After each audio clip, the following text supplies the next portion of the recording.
L'histoire de Caïn, ce personnage emblématique de la Bible, est avant tout teintée de jalousie, de trahison et de meurtre. En effet, il est souvent considéré comme l'un des pires personnages de l'Écriture, sa méchanceté laissant une empreinte profonde sur l'humanité. Mais qu'en est-il de sa descendance ? A-t-elle été marquée par la même noirceur que son père, ou a-t-elle réussi à tracer un chemin différent ? Alors que les Écritures nous offrent un aperçu fugitif des vies de ses descendants, il est fascinant d'explorer la façon dont leurs histoires pourraient refléter, ou détonner, avec celle de Caïn. Prenons par exemple Enoch, le fils de Caïn, souvent présenté comme une figure énigmatique. Bien que le récit biblique nous apprenne qu'il est le fondateur d'une ville portant son nom, son destin demeure mystérieux. A-t-il été un dirigeant juste, un homme s'éloignant de Dieu, ou simplement un spectateur de l'ombre de son père ? Cet obscur cheminement soulève une question cruciale. L'héritage de Caïn a-t-il eu raison de lui ? De même, les autres descendants comme Irad et Mahan se sont-ils conformés aux tendances violentes de leur ancêtre, ou ont-ils essayé de forger une nouvelle identité malgré le poids de ce passé ? L'exploration des descendants de Caïn ne s'arrête pas là.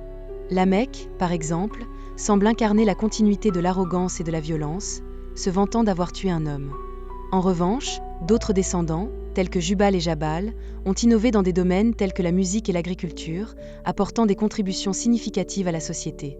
Cela nous amène à réfléchir. L'héritage de Caïn a-t-il uniquement engendré le mal, ou bien a-t-il aussi ouvert la voie à des talents et des réussites qui, malgré tout, survivent à la malédiction originelle ? Ainsi, l'héritage de Caïn nous rappelle que la condition humaine est multiple, et que même les lignées les plus sombres peuvent donner naissance à des histoires de rédemption et de lumière.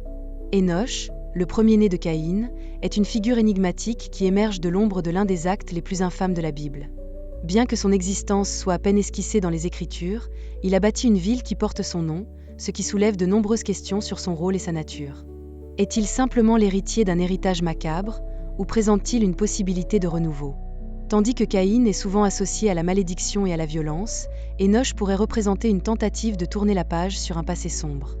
En effet, alors que ses actions pourraient sembler précondamnées par la malédiction de son père, il est intriguant de se demander si Enoch a cherché à établir un ordre et une structure, offrant ainsi un espoir d'évasion de la haine qui a sévèrement marqué la famille de Caïn. L'ombre de Caïn pèse lourdement sur Enoch, qui, malgré son nom et son propre lieu de pouvoir, demeure intrinsèquement lié aux actions de son père. La Bible ne mentionne pas sa moralité ni ses actions, laissant vivre en nous l'incertitude sur la direction que pourrait prendre ce descendant. La ville qu'il a fondée peut être vue comme un symbole de son ambition, mais aussi comme une métaphore du risque d'héritage maléfique. Serait-il simplement un reflet de la violence de Caïn, ou pourrait-il incarner des ambitions plus nobles ? Cette idée soulève des questions fascinantes sur les choix qu'un individu peut faire malgré l'influence familiale et le poids des erreurs passées. Enoch pourrait donc être perçu comme un virage potentiel dans la lignée de Caïn. Alors que le récit de Caïn est empreint de colère et d'angoisse, l'héritage d'Enoch peut malgré tout inclure des éléments de construction et d'évolution. Serait-il capable de se libérer des chaînes de son ancêtre, trouvant ainsi une voie différente pour lui-même et pour ceux qui l'entourent ? Par cette exploration, nous commençons à percevoir que même au sein des ombres les plus profondes, il y a une possibilité d'espoir et de redéfinition de soi. Ainsi, Enoch nous rappelle que l'héritage d'une personne ne détermine pas toujours le chemin de ses descendants, laissant entrevoir des horizons qui transcendent la malédiction originelle. Irad, le fils d'Enoch, est souvent relégué au rang de simple personnage secondaire dans la grande histoire de la lignée de Caïn. Pourtant, ce témoignage silencieux pourrait bien contenir des éléments révélateurs sur l'héritage maléfique qui pèse sur sa famille. La Bible ne fournit pas de détails sur sa personnalité ou ses actions, laissant un vide narratif qui incite à la spéculation. Mais que se passe-t-il si derrière cette apparente insignifiance se cache une rédemption possible pour une lignée si ternie par la jalousie et le meurtre ?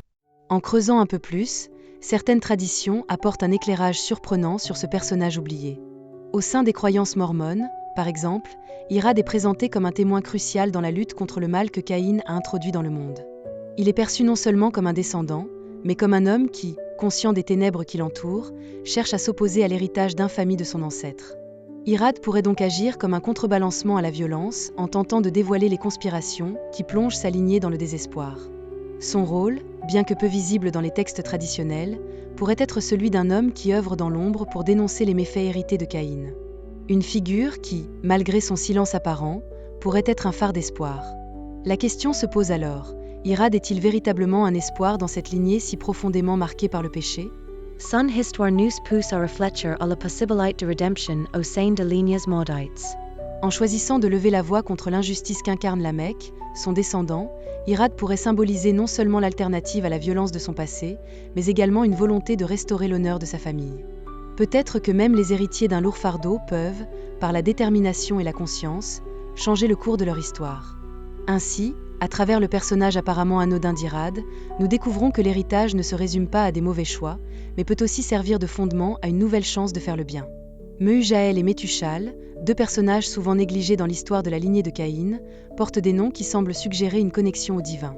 Leurs étymologies posent des questions essentielles. Ont-ils choisi de s'élever au-dessus de l'héritage obscur de leurs ancêtres, ou sont-ils condamnés à rester des ombres de ce passé tragique ?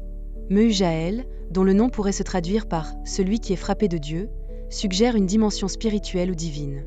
Cela pourrait indiquer qu'il a eu une conscience de la moralité, une hésitation à s'enfoncer dans la violence qui a caractérisé son arrière-grand-père, Caïn. À travers cette interprétation, on peut envisager que Meujaël ait eu l'opportunité de forger une existence plus conforme à un idéal plus élevé. En revanche, Métushal, dont le nom peut être interprété comme « l'homme de Dieu », contribue à renforcer cette connexion divine. Cela soulève l'hypothèse fascinante qu'il n'est pas simplement un réceptacle des actions passées de sa lignée, mais un individu avec le potentiel de choisir une voie différente. Alors que leur ascendance est teintée par les ténèbres de Caïn et des actes de la Mecque, ces noms pourraient signifier que Meujaël et Métushal ont eu conscience des conséquences de leurs ancêtres. Ils incarnent la possibilité de transcender leur héritage, de se révolter contre le destin qui leur a été assigné. De cette manière, leur histoire pourrait être celle d'un véritable choix éthique, une lutte pour définir qui ils sont par rapport à ce qui les précède. Mais cette question demeure. Ces personnages, portant des noms aux significations religieuses si puissantes, ont-ils réellement embrassé ces desseins divins, ou sont-ils retombés dans le cycle de la violence et de la vengeance ? Leurs noms pourraient être vus comme un moyen de nous inciter à réfléchir sur la nature de l'héritage et du libre arbitre. À travers Meujaël et Métushal, nous acquérons un aperçu sur le potentiel de moralité et d'abandon des schémas destructeurs qui ont pesé sur leur famille depuis des générations. Dans un contexte où chaque génération subit les conséquences des actions de la précédente, leur choix pourrait bien définir s'ils continueront à vivre dans l'ombre de Caïn ou s'ils réussiront, à travers leurs actions, à éclairer le chemin vers un avenir différent, construisant ainsi leur propre identité spirituelle. Lamech, fils de Métushal, est un personnage fascinant dans la continuité de la lignée de Caïn, incarnant à bien des égards les pires traits de son ancêtre. Sa figure est marquée par l'arrogance et une propension à la violence, qui témoignent d'un héritage familial lourd. Dans son discours à ses épouses, Hadar et Zilla, Lamech ne semble éprouver aucune honte pour ses actions, se vantant d'avoir commis un meurtre.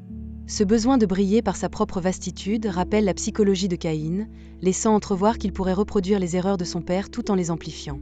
Mais au-delà de la vanité se cache une vérité potentiellement tragique. Lamech aurait-il tué Caïn lui-même, scellant ainsi son propre destin et celui de sa lignée dans un cycle sans fin de violence ? Cette notion de Lamech comme étant le meurtre de Caïn n'est pas sans fondement. Certaines interprétations suggèrent que ce fils de la génération maudite pourrait avoir été impliqué dans un conflit qui a abouti à la mort de son ancêtre. Si tel était le cas, cela illustrerait parfaitement la descente dans la tragédie qui fait écho à la malédiction de Caïn. Lamech, en cherchant à se positionner comme un homme plus puissant que son ancêtre, peut avoir été aveugle face au fait que cette arrogance pourrait le mener à sa propre chute, transformant ainsi son héritage en un inextricable enchevêtrement de sang et de désespoir.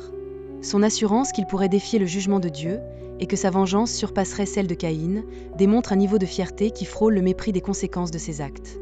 Cependant, la question se pose de savoir si cette fierté est vraiment la cause de sa chute ou si elle est simplement le reflet d'une tragédie inévitable.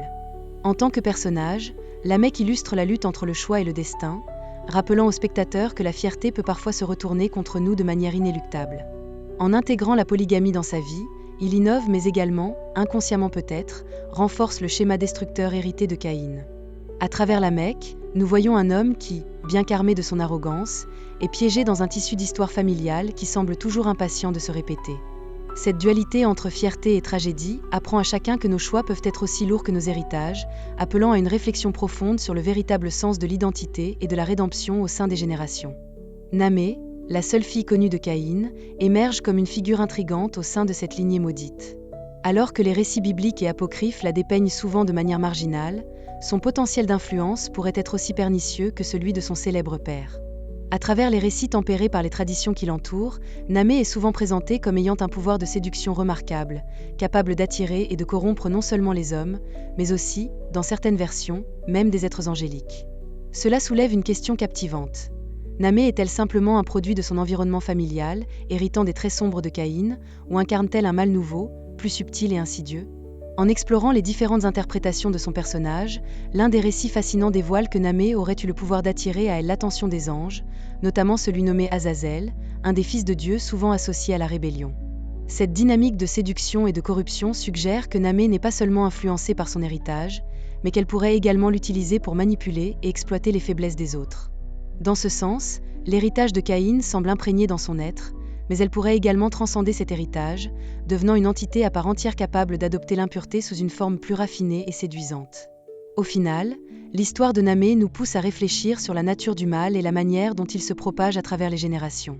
Bien que son père, Caïn, soit directement influencé par la jalousie et la colère, Namé représente un autre aspect du mal, celui de la tentation, de l'influence et de la corruption qui peut venir de la séduction plutôt que de la violence brute. À travers elle, se pose une interrogation sur les répercussions possibles de l'hérédité.